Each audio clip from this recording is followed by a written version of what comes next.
Hey everyone, welcome back to the Anti Optimist Therapist, where optimism and realism coexist. Today's episode is called When Trying to Feel Better Keeps You Stuck. I want to start with a couple of quotes from some acceptance commitment therapy related books, like I often do. When you try to avoid pain, you avoid life. That's from A Liberated Mind.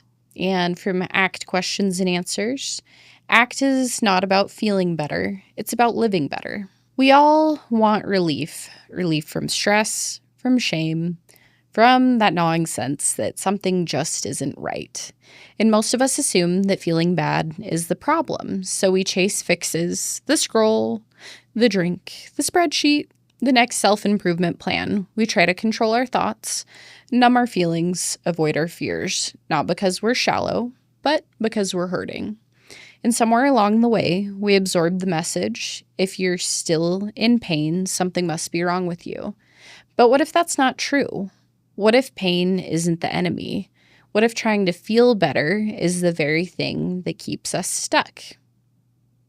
There's a metaphor in ACT that captures this perfectly. Quicksand. Imagine you fall into a pit of it. Your instinct is to thrash around and try your hardest to get out, to push yourself up, to escape.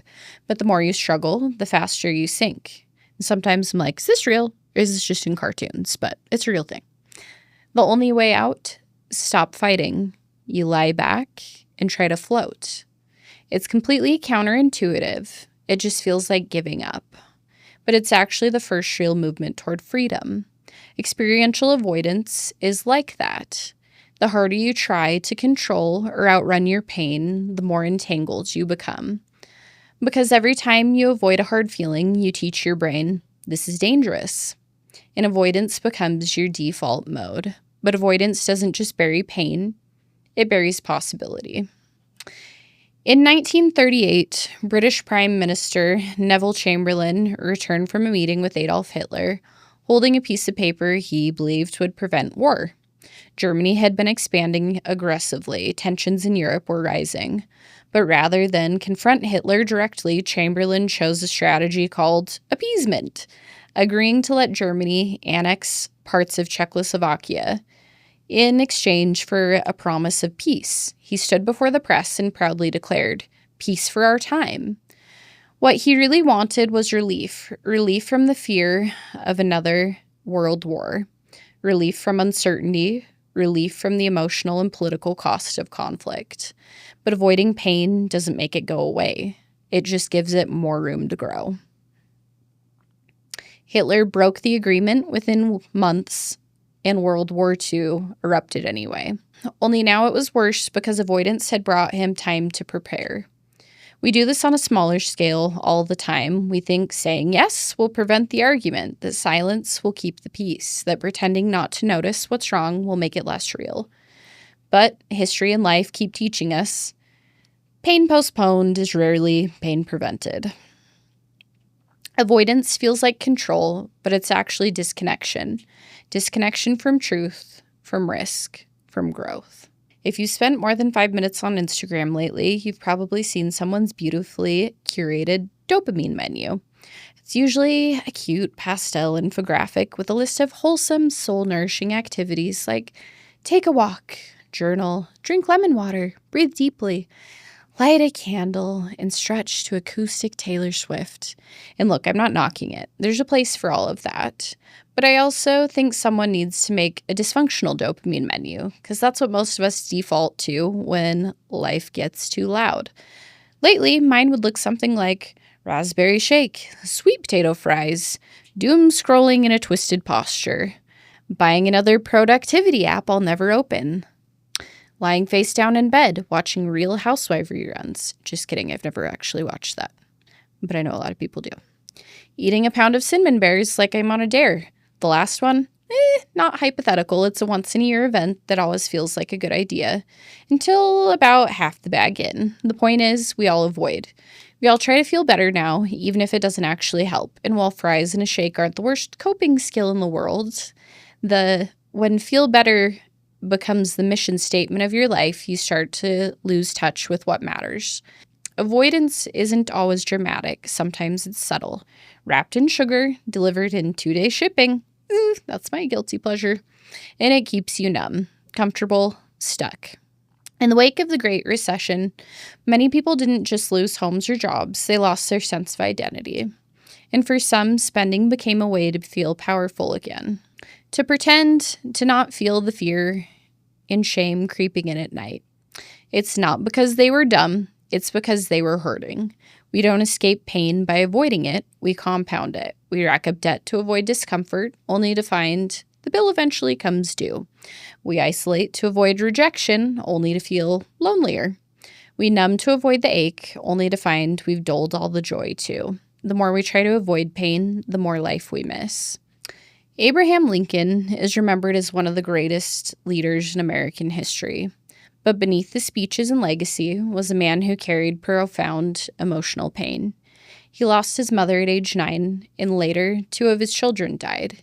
He often spoke of feeling empty, hopeless, and haunted, what he called the hypos, an old word for depression.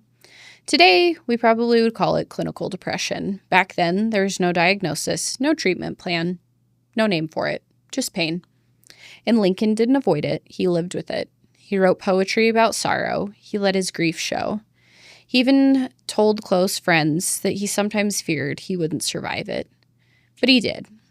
And not just survive, he led through the bloodiest war in American history, through the moral and political fracture of a nation, through moments that demanded clarity, restraint, and profound emotional steadiness. It wasn't in spite of his pain that he became that kind of leader. It was through it. He didn't conquer his inner darkness. He allowed it to soften him and sharpen him, make him more human. Lincoln didn't run from what hurt. He carried it. And in the carrying, it became part of his strength. You can't heal what you won't face. You can't move through what you refuse to feel. That doesn't mean you have to like it. It just means you have to make space for it. This is a core shift in ACT, from control to willingness. Willingness doesn't mean wallowing. It means showing up, open, raw, real, without needing to escape. It means sitting with anxiety instead of scrambling to fix it. Letting shame breathe instead of covering it with perfection. Feeling the grief instead of choking it down with distractions. It's uncomfortable, but it's also the beginning of freedom. Trying to feel better is often a trap. It keeps you in a cycle of running from the very emotions that point you toward meaning. If you really want to feel better, start by letting yourself feel. Let the anxiety be there. Let the sadness be there. Let the fear be there.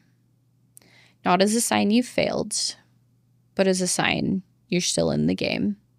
Still alive, still reaching, still caring. The goal isn't to feel better, the goal is to live better, even if that means walking through some pain to get there.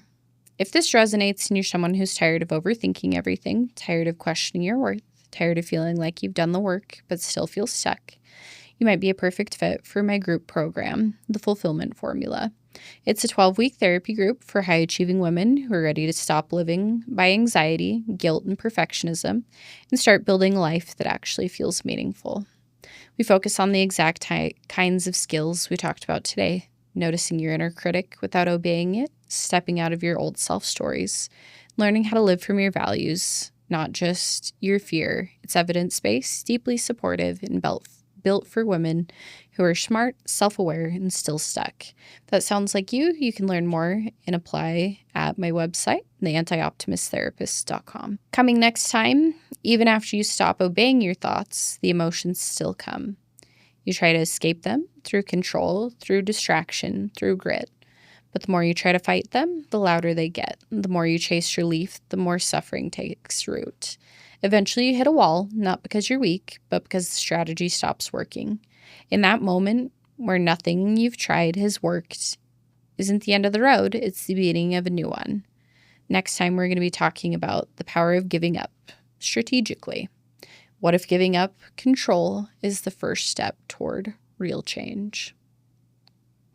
Thanks for listening to the Anti Optimist Therapist, where realism and optimism coexist. If today's episode resonated, I'd love if you'd share it or leave a review. Until next time, don't just chase relief, chase what matters.